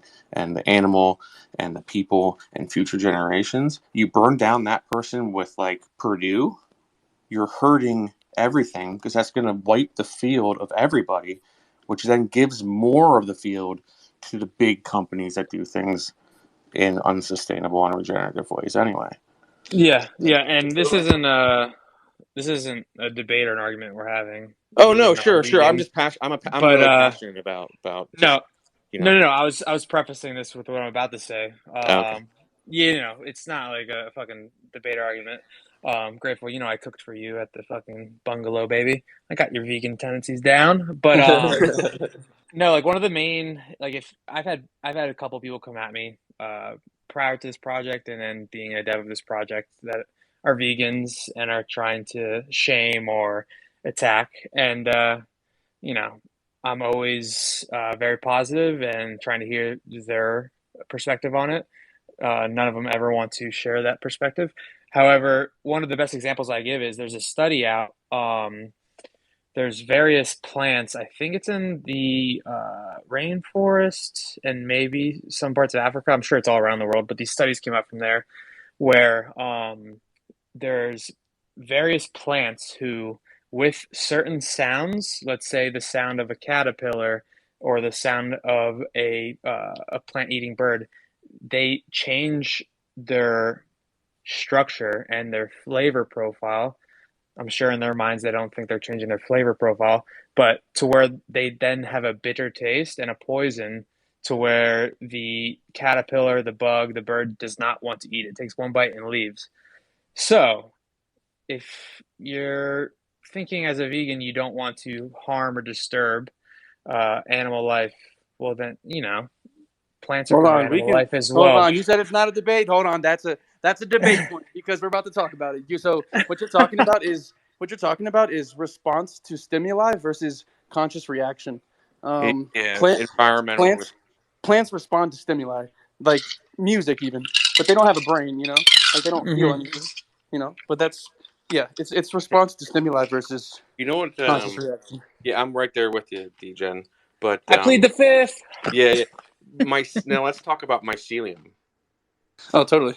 Yeah, and how plants use mycelium as their brain. Exactly. Dude, Oh, I mean, the whole fucking mycelium dude. system's When crazy. I moved into the woods, my entire life changed, man. Oh my god. Yeah, it's like a whole like underground like I don't know what you call it. It's like a network basically.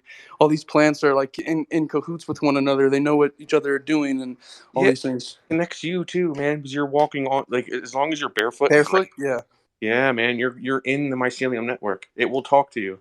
It Yeah, sounds that shit's hippie. fire. It sounds like some loony. Look, I'm not from the woods, my friends. I know I sound like some bearded, wooded fucking maniac, but dude, nature is so bountiful, and she'll teach you so many things that you didn't even know that you didn't know. You know? Yeah, I'll give you a gram and a half of some special mycelium, and you'll really be able to Yeah. connect Oh with yeah, nature. bro. You don't. I appreciate. I Yeah. got some unlocked though. You know. Oh yeah. I mean, the people I'm know. a forager, man. You know what I'm saying? Like, you meet some interesting people in the middle of the woods looking for mushrooms. You know. Totally. People know. People know in the community already. I grow that special mycelium, so Yeah. it's a beautiful product. Super fire. A word.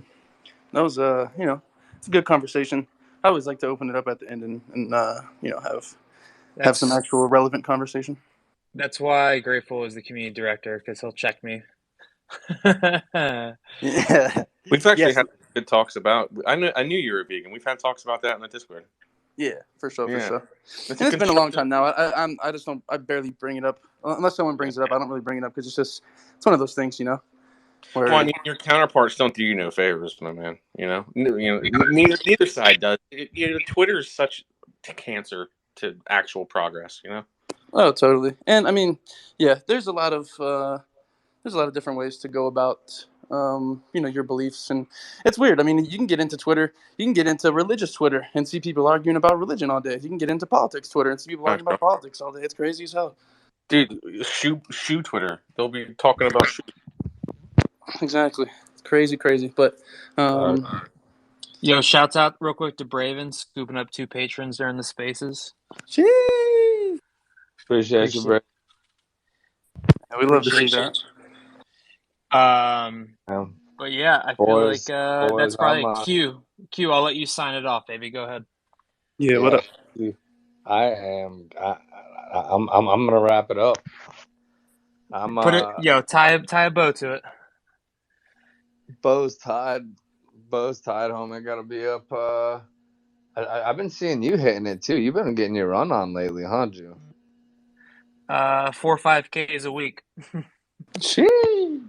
There you go, buddy. Yeah, I'll be up early running tomorrow, man. So, Yeah, my girl but told me you're running a half. You're everyone, running a half marathon in the Grand Canyon in 5 months. So I'm like, fuck. But go ahead. Love it. No, I don't know if any of y'all are sticking around, but I'm definitely signing out. But I appreciate all y'all for hanging out tonight, and yeah, it was definitely tight chopping up with everyone. Farm folk, wish y'all best of luck, and looking forward to chatting with y'all again soon. Yeah, most definitely. On that note, Q, we'll probably just wrap it up. We kind of always come to an end point and feel like we've covered everything. But yeah, man, we appreciate everybody tapping in, tuning in. We'll see everybody on next Wednesday for that's the space that I'll host. Drew and Q may or may not tap in, but I will still hold the spaces, and then we'll just have the community chats. That's what we're gonna, I guess, do moving forward is keep the informative spaces to a bi-weekly, and then I'll still hold these space in between those bi-weekly spaces to kind of have a community chat and talk about what's going on. Yeah, absolutely. And with those community chats, I mean, we got a small little gathering in here left and a good amount of mods, but Smokey, Nerfed, Braven, I don't see Colin here, a couple others, hop in those chats. We want you to be, main leads of it as well, and to put your thoughts in the forefront and have some chop sessions. So I'll probably hop in the next week. But yeah, appreciate everyone listening in, tuning in, the ones that are still here. Shoot me your wallet addresses if you won. And until next time, big things coming, baby. See ya. Bye. Later, everybody. Thank you.